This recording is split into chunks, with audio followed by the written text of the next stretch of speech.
All right, better late than never. This is the unconscious bias post video, and let's get this started. Just watched the video. It was a long video. Thank you for that, especially during finals week. Um, so let's get some of these questions answered. What did you learn about unconscious and hidden bias? They were both terms that I've heard before, but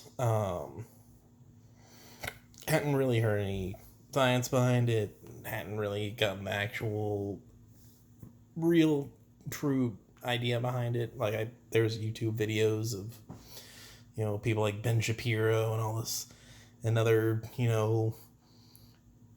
speakers talking about it. But I'd never heard the actual terms described in an academic setting, which I thought was interesting.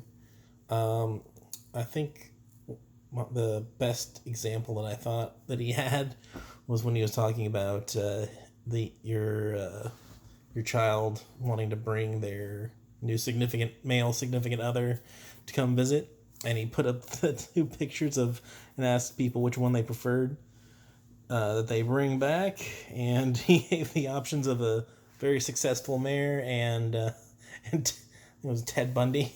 I thought that was funny. So, is there anything that you disagree with or have found to be different from your experience? I think that you can have a bias against people, but I think it's definitely more along the lines. I think I think when you're going to show your biases, I think you're going to be more actively thinking it. So it's not going to be necessarily, because to me,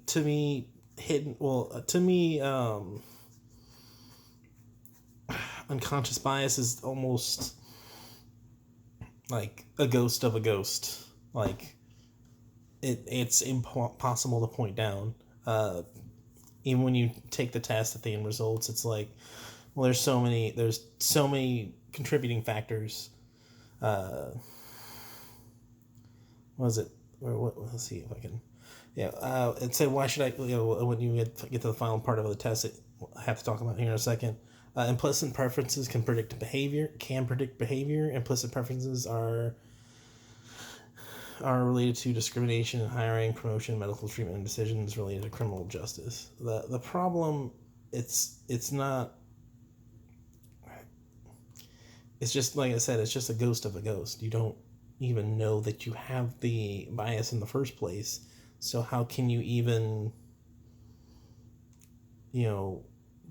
fix yourself? You know what I mean? And then I think people can use the probably very real science of someone having an implicit, not implicit, but hidden or unconscious bias, and then they can use it as almost as a weapon and just like, oh, well, you're wrong because of your hidden bias. Like,